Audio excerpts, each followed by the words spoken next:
Bonjour à tous, je vous retrouve dans ce petit tutoriel pour vous montrer comment réaliser la planification d'une sortie sous un petit service web qui s'appelle Ride with GPS.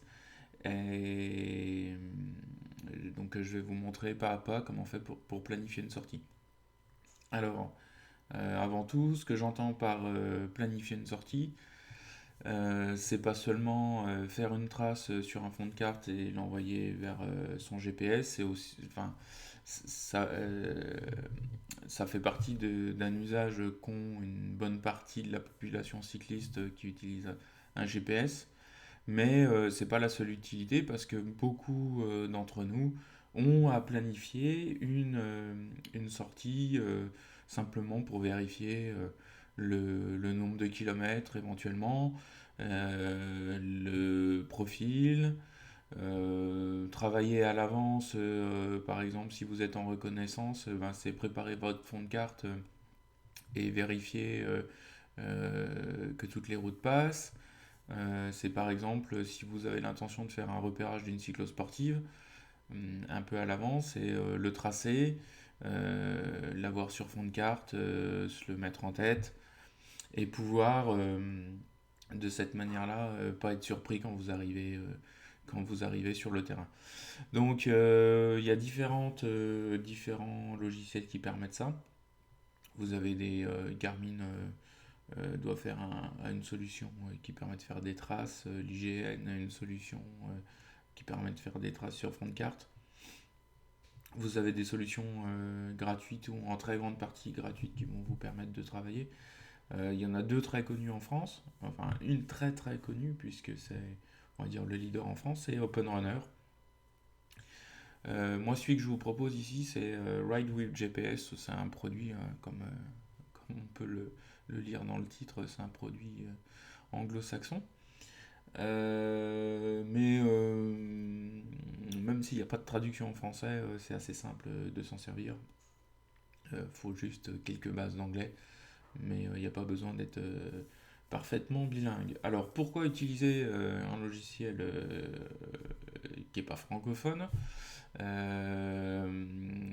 C'est pas simplement pour se triturer les neurones, c'est parce que OpenRunner a une limite pour ceux qui font des traces sur la route. C'est que quand vous rajoutez des points sur un tracé, sur la route, donc ça se cale directement sur la route. Donc quand je sais pas, entre deux villages, vous mettez un point entre deux villages, il va directement, il va pas tracer en ligne droite, il va suivre la route. Sur OpenRunner, au bout d'un certain nombre de points, ça commence à mal marcher. Ride with GPS, il est vraiment vraiment stable à ce niveau-là. Donc c'est pour ça que moi je l'utilise pour les traces sur la route. Par contre, j'utilise OpenRunner pour les traces course à pied, randonnée, VTT, etc. D'autant plus que OpenRunner met à disposition, enfin, vous pouvez avoir le choix de la carte, enfin, de choisir des cartes IGN et vous avez même la vue en 1,25 millième. Donc les cartes bleues IGN, donc on n'a pas beaucoup plus détaillé. Et donc tout ça est en accès gratuit sur OpenRunner. Donc j'en reviens à Revit GPS qui lui est une solution complètement complètement euh, gratuite. Vous avez, enfin, il y a une version payante euh, qui qui sert juste à envoyer vers votre Garmin des comment dire, d'envoyer les traces vers votre Garmin automatiquement, alors que là il faudra le faire manuellement, donc ça on le verra. Donc voilà. Donc vous avez l'adresse ici, hein, là, vers mon curseur de souris. Donc vous allez sur ce site-là, vous vous inscrivez. Donc moi je me suis déjà inscrit.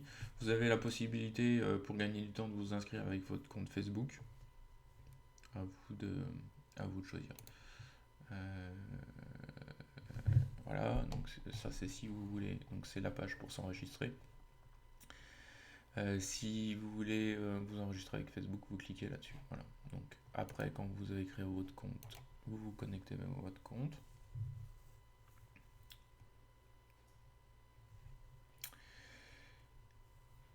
Et donc vous avez ici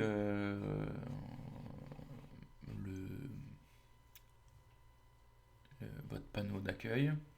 Et nous, ce qui va nous intéresser, c'est d'aller dans Plan. Vous allez Plan pour planifier. Là, j'ai déjà une planification en cours que je vais. Donc, si je vais effacer la carte, vous allez sur Clear Map. Vous effacez. Voilà. Et donc, vous pouvez maintenant passer en planification. Alors, j'attire votre attention ici. Ici, vous avez des traces qui sont optimisées pour un déplacement en marche, un déplacement en vélo ou un déplacement en voiture. Marche, vous l'oubliez, enfin pour tracer des parcours cyclistes, c'est pas adapté parce qu'il peut vous faire prendre des mèchements de terre. Cycling, il va vous éviter les autoroutes, les routes dangereuses. Il va vous permettre de prendre les voies cyclables qui sont déclarées comme telles sous Google Maps. À savoir que RideView GPS utilise les data Google Maps. Après, vous avez Driving. Ça peut vous permettre de tracer pour vos déplacements en voiture. Ça permet de prendre les autoroutes, etc. Donc nous, on va prendre Cycling. Et ce que je vous propose, c'est, puisqu'il faut choisir un parcours à planifier, c'est de tracer le parcours de la Marmotte. Donc la Marmotte, c'est au départ de Bourdoisan. Donc vous allez dans cet onglet Jump to Location.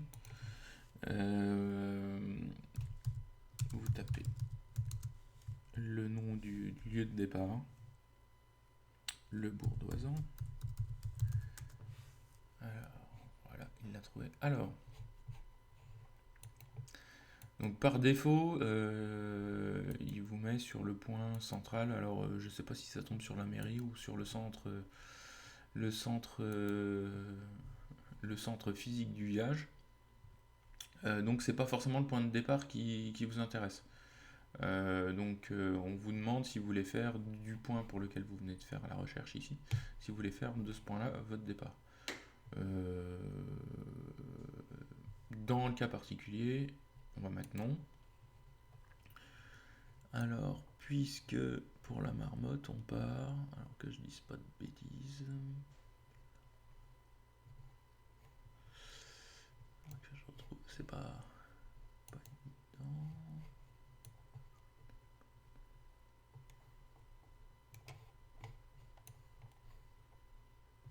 Alors, la route de l'Alpe d'Huez, la route qui va sur les deux Alpes, donc on doit partir dans cette rue-là.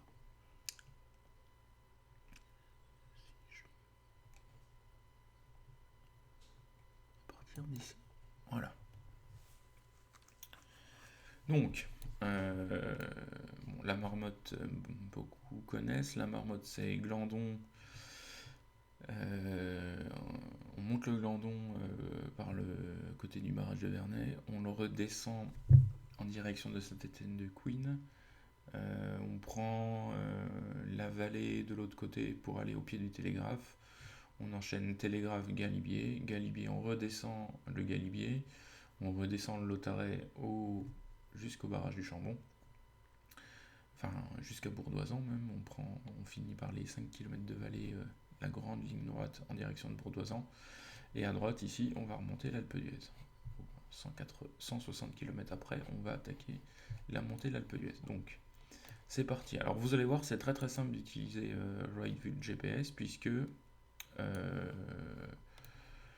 vous n'avez pas besoin, comme sur OpenRunner, de mettre des points très serrés, surtout pour ceux qui ont connu OpenRunner où il n'y avait pas la possibilité de suivre la route. On peut mettre des points, donc on va jusqu'à Rochetaillé. On peut mettre des points tous les 5 km, même plus que ça, s'il n'y a pas d'ambiguïté sur la route. Parce que par défaut, l'intelligence artificielle du service va prendre la route la plus courte. Et ça, vous ne pouvez pas le paramétrer. Donc voilà. Après, direction le barrage du Vernet, on monte les quelques lacets pour passer au-dessus de la digue du Vernet.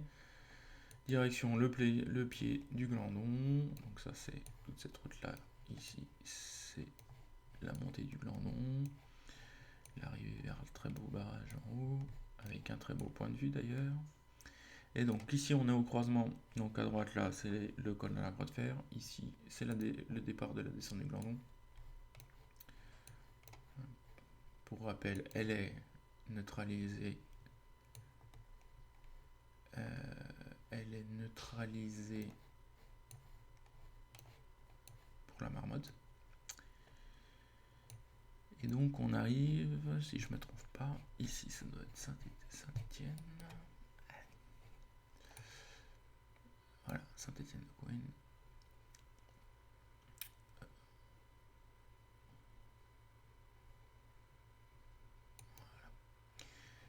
Et donc, vous allez prendre la route parallèle à l'autoroute qui vous emmène au pied du télégraphe.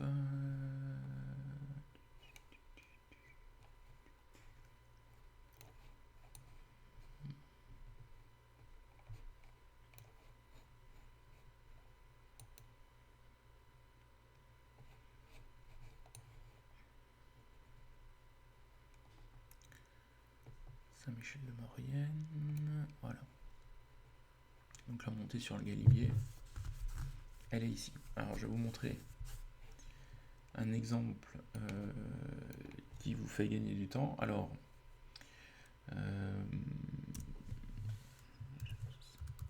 col du Galibier. Voilà. Donc voilà, j'ai tapé dans la recherche, barre de recherche ici, col du Galibier. Et donc il m'a trouvé le col du Galibier, donc on est bien juste au-dessus de Valoir, là où j'étais en train de regarder tout à l'heure. Et donc pour monter, il nous demande ici si on veut faire, si on veut tracer la route jusqu'à ce point qu'on vient de faire, pour lequel on vient de faire une recherche.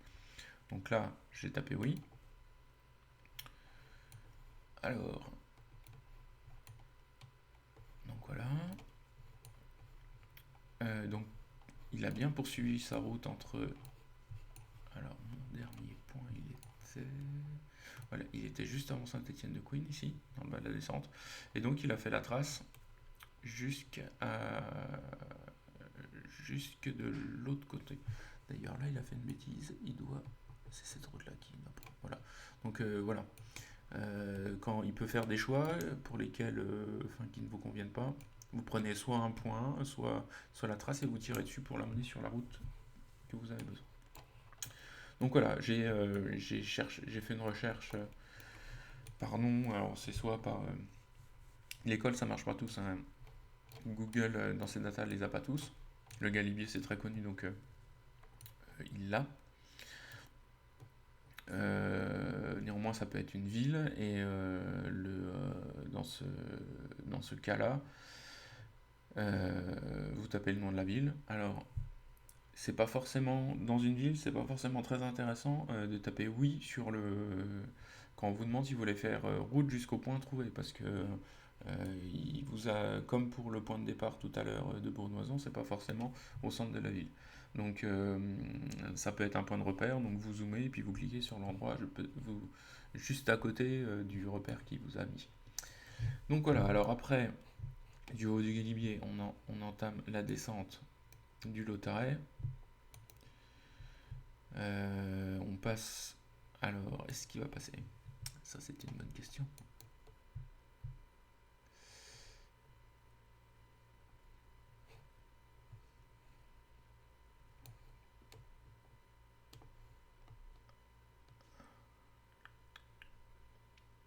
Alors, donc on peut montrer l'intérêt c'est l'intérêt quand vous prévoyez un circuit, c'est que Google en temps réel vous met, pas en temps réel, ici c'est pas en temps réel puisque la situation malheureusement perdure depuis un moment ici, vous informe si les routes sont bloquées ou pas. En l'occurrence, on sait, ça fait presque un an maintenant, que la route est bloquée aux abords du barrage du Chambon, ici, parce que ici, là, ce petit bout de montagne est en train de se décrocher pour descendre dans le barrage. Euh, Ça devait descendre complètement au moment de la marmotte l'an dernier, puisque il y avait, enfin, le jour de la marmotte, tous les services de la préfecture étaient en alerte parce qu'un gros pan de montagne allait descendre dans le barrage du Chambon. Ça s'est pas produit depuis. Le tunnel est toujours bloqué, la route pas praticable. Ce qui fait que la route est bloquée. Donc là, il nous propose une alternative. Alors, comme c'est une alternative vélo, à mon avis, c'est pas goudronné partout, hein. Au-dessus, là, cette route-là, à mon avis, c'est plus un chemin qu'une route. Il faudra vérifier sur place. À mon avis, c'est le GR qui contourne l'autre côté du barrage du Champ. Bon, bon, on va s'en contenter pour l'exemple. Voilà. Alors, la raison pour laquelle il ne peut pas prendre la route, c'est tout simplement parce que la route est fermée en ce moment. Donc si vous faites des traces à l'aveugle pour un road trip, euh, Google a des informations sur l'état des routes et savoir si elles sont praticables. Si ça ne passe pas, enfin, si ça ne veut pas tracer, il y a une bonne raison. Soit la route est interdite au vélo, si vous êtes en mode vélo, soit la route est fermée, ce qui est le cas pour le moment. Donc,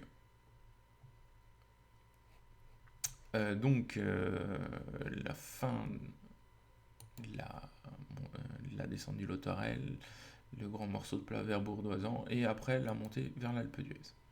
Alors, la montée vers l'Alpe d'Huez, alors pour la marmotte, on prend la montée classique, hein. À la patte d'oie en haut, on file, on ne va pas par la route en balcon, hein, on monte par la vieille Alpe. On va pas aller jusqu'au virage 0. Au virage 1, on va couper pour aller vers le palais des congrès. C'est que je fasse pas de bêtises. L'ours blanc, voilà, c'est celle-là. Voilà, on monte jusque là. Donc là, vous voyez en ville, hein, il faut augmenter. Si vous voulez un tracé correct, là, il faut l'aider quand même un peu, hein. L'ours blanc, vous passez au pied de l'ours blanc ici, et l'arrivée est devant le palais des congrès. Et donc voilà, vous avez fini votre tracé. Donc vous avez fini votre tracé pour la marmotte. Alors, je vais vous montrer. Donc vous dézoomez pour avoir tout votre tracé. Voilà. Alors vous avez vu, en quelques points on a fait notre tracé, hein, puisqu'on a fait, on a pu tracer 50 alors 50 jusqu'à 100, voilà, on a tracé 50 km d'un coup, pareil entre 100 et 125, 75 en 2 points. Donc vous voyez, hein, par rapport à Open Runner, on a tendance à mettre beaucoup de points. Ici, ça a été très très vite. Donc voilà, vous avez le parcours historique de la marmotte. Je ne sais pas si pour 2016, on aura le parcours historique ou on aura le même parcours qu'en 2015. Là, il faudra attendre. Alors, j'attire votre attention. En dessous, vous avez le profil. Donc, le profil est juste, hein, 2600 et quelques mètres pour le galibier, un peu moins de 2000 pour le haut du Glandon, et 1800 et quelques, voilà, pour l'Alpe d'Huez. Un tout petit peu moins que ce qu'a annoncé pour le Tour, puisqu'on arrive pas au pied des pistes. Que dire? Oui, le profil. Le profil. euh,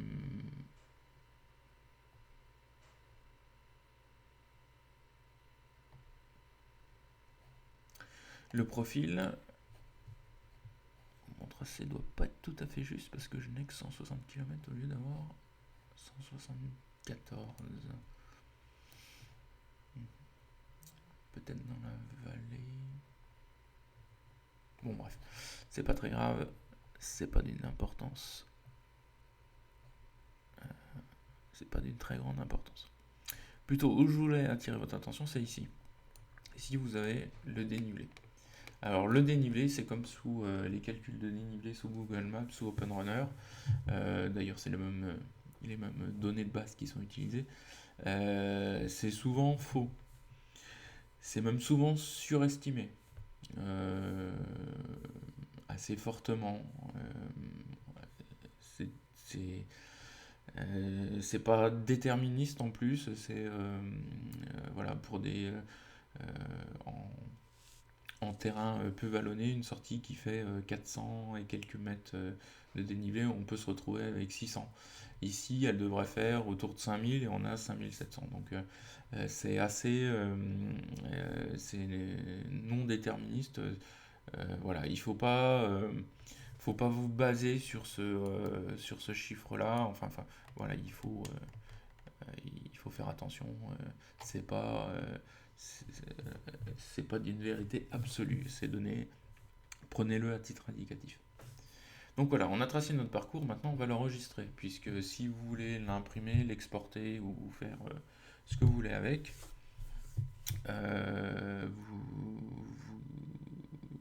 il faut l'enregistrer. L'enregistrer, c'est simple, hein. Allez ici, vous faites save.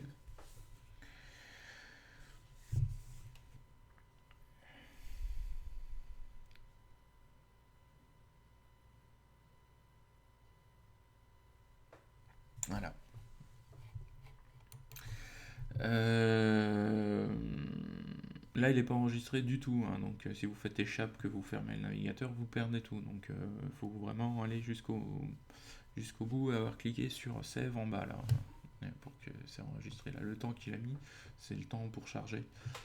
Comme ça prend assez de RAM, l'enregistrement de la vidéo, c'est pour ça que c'est long. Donc, on va lui donner un petit nom. Allez, on va appeler ça Grand Fondo Marmotte 2016. Vous pouvez mettre une description. Alors, sélectionner le type, c'est en fait, si vous la rendez publique, ça permet de faire des recherches plus efficaces. Vous pouvez naturellement choisir de ne pas partager vos données. On verra ça ensuite. Vous donnez l'état de la route. La route est normale, hein. Elles sont même plutôt belles. C'est là où vous choisissez si c'est public, si c'est privé, si c'est pour mes amis seulement. Donc un cercle de partage plus restreint. Moi je la laisse publique. Et voilà, vous pouvez enregistrer. Alors là, tant que ça tourne, hein, en dessous de mon curseur, on ne fait rien. Et il va vous dire, et vous voyez, hein, ici, tant que vous avez unnamed route, c'est qu'il n'a pas enregistré. Donc là, comme je vous disais, voilà. Et il vous annonce avec une petite fenêtre, il vient vous dire que ça y est, c'est bon, c'est enregistré. Et donc, ça c'était le mode édition. Maintenant, on va passer en mode publication, si on veut, ou exportation. Donc, on retrouve nos traces. Donc, vous pouvez faire un nombre important et les retrouver dans votre compte sous cet onglet-là, Root. Roots. Là voilà, vous avez la liste. Et donc vous pouvez sélectionner celle que vous voulez. Vous avez un aperçu en dessous, donc celle qu'on vient de faire. Voilà. Vous avez donc ici quelques éléments qui vous permettent de vous remettre en mémoire ce que ça pouvait être. Donc ici, le lieu de départ, la distance, le dénivelé positif, savoir si c'est public, la date de création. Et là, les trois liens qui nous intéressent. View, Edit et Delete. Alors, voilà, il ne fallait pas cliquer dessus. Delete, non, Delete c'est pour effacer. Si vous cliquez dessus, on vous demande si vous voulez effacer ou pas. Vous avez le mode View. Le mode View, c'est un mode qui, voilà, vous pouvez pas éditer, vous pouvez pas changer, voilà, je peux rien faire dessus, c'est juste pour l'éditer. Euh, et c'est à partir de ce mode-là que vous allez pouvoir faire une exportation.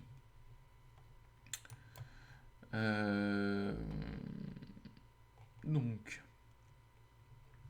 ici, vous avez plusieurs façons d'exporter. Vous avez en TCX, en GPX, sous deux formats, j'y reviendrai, en CVS, donc ça c'est de l'information brute, et en KLM, ça c'est pour Google. Vous avez un ensemble d'instructions pour les différents GPS pris en charge. Il y en a même plus que cela, mais disons que pour cela, vous avez une aide substantielle quand vous cliquez sur le lien. Alors, lequel choisir? Le TCX,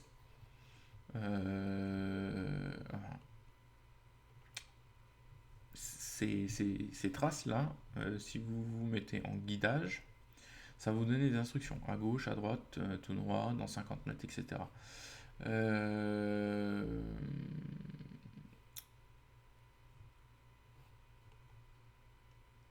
Alors, vous avez certains qui contiennent beaucoup d'informations, ou trop d'informations, c'est-à-dire que quand vous allez les utiliser en guidage, tous les 5 mètres, votre GPS va sonner pour vous dire attention, tout droit, alors que vous avez 5 km de ligne droite. Donc,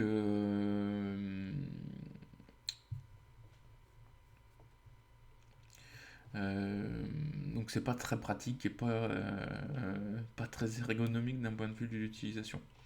Le TCX, il y a trop d'informations globalement, moi je vous le déconseille. C'est ces deux-là qui sont intéressants. Le GPX Route,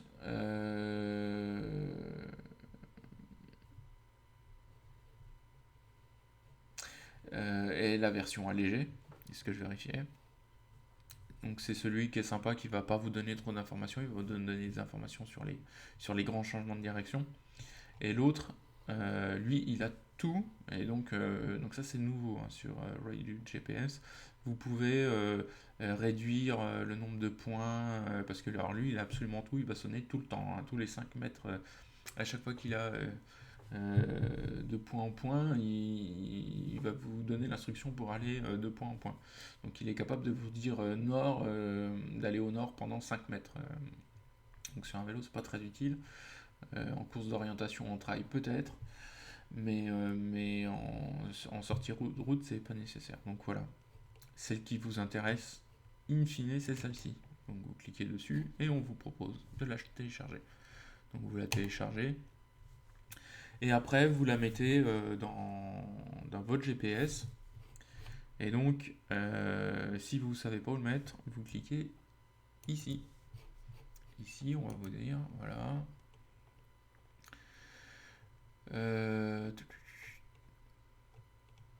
Alors, où Alors. euh,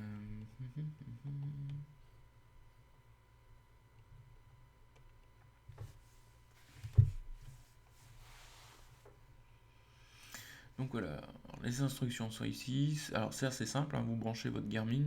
Les Garmin sont vus comme des disques amovibles, des clés USB, tout ce que vous voulez. Ça va vous avoir ajouté un lecteur Garmin avec l'explorateur, soit de Mac, soit de Linux, soit de Windows. Vous rentrez là-dedans.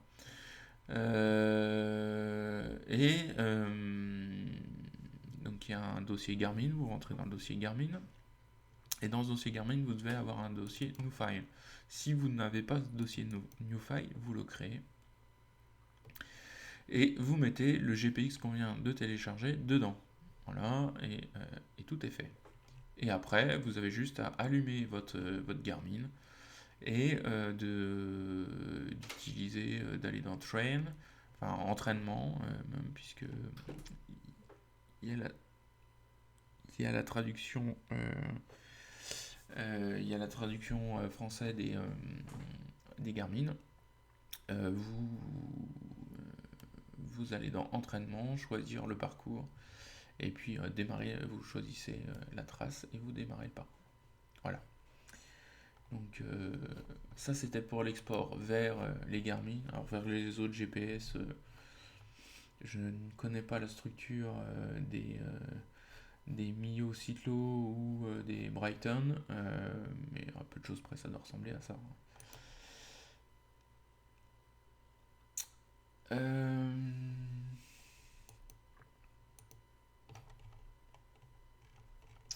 Alors il y a une dernière chose que je voudrais vous montrer. Voilà.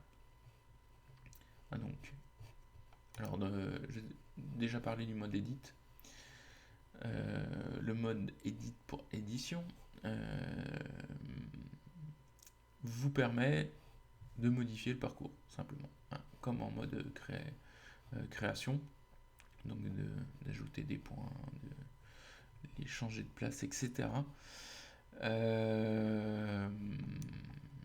Voilà, il n'y a rien d'exceptionnel. Le seul truc à savoir, c'est que quand vous faites une modification, il faut l'enregistrer. Donc vous cliquez sur Save. Voilà.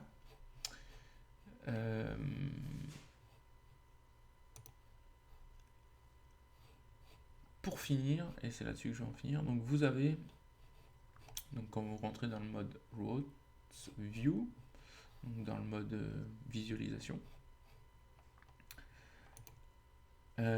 ici, raté.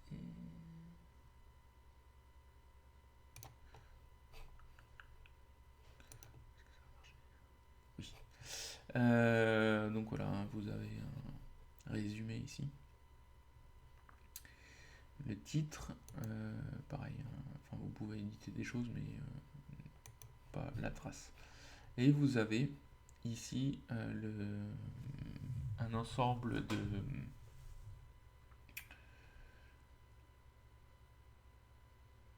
un ensemble de choses pour partager, donc sur Twitter, sur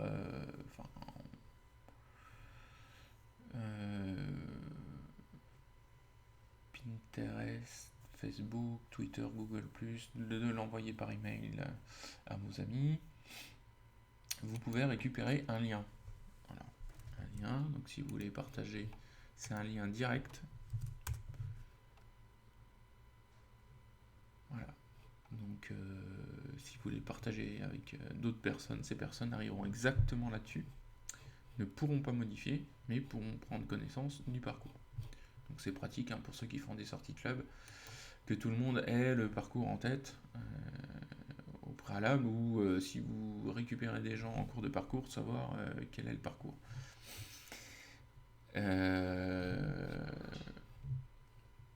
Enfin, vous avez Web Widget. Ça, c'est si vous voulez l'intégrer à votre site web. Donc si vous avez, par exemple pour les clubs qui font des sorties club et qui veulent préparer toutes leurs sorties à l'avance et les partager sur un WordPress ou sur un site internet plus généralement, et ben vous faites un copier-coller de ça et vous avez la fenêtre qu'il y a derrière. Ça vous permet en un clic de l'intégrer. Donc sous WordPress, c'est simple, hein, vous créez un article, vous passez en mode source, donc texte, quand vous êtes en édition, vous faites un copier-coller de cette ligne-là, hop, vous avez embarqué tout ce que vous avez besoin. Ensuite,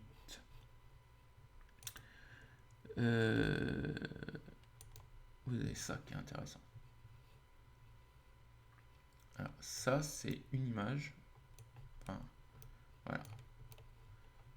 Ça, c'est une image que vous pouvez enregistrer. Donc, voilà. Vous lui donnez un nom.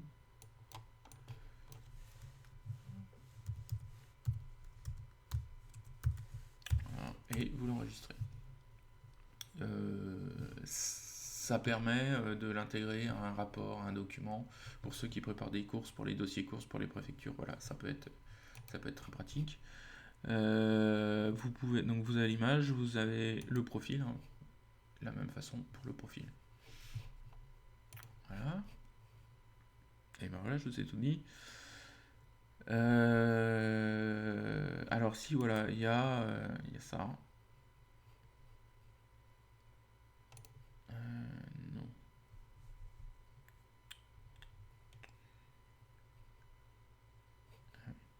C'est accessible que dans la version payante, a priori. Voilà. Dans tout ce qui est grisé, là, c'est accessible que dans la version payante. Faire un PDF de la carte avec les points d'intérêt. Faire un PDF à partir de l'image que vous avez ici. Et d'écrire directement sur votre Garmin. C'est-à-dire ce que je vous ai parlé juste avant, c'est de générer d'exporter le GPX, puis de l'importer dans votre GPS en passant par le navigateur, ce que certains trouveront compliqué pour ceux qui ne maîtrisent pas complètement l'outil, peuvent cliquer là-dessus et ça va directement dans le GPS. Alors voilà, donc pour ça il faut souscrire à la version payante. Donc voilà, j'espère que ça vous sera utile, que vous pourrez l'utiliser pour faire les différentes tâches que vous avez besoin. Et puis on se retrouve très vite pour un nouveau tuto. Là justement, comme je vous ai montré la version pour la route, ça sera un tuto sur OpenRunner pour la version pour tracer des chemins sur fond de carte IGN. Voilà, à bientôt.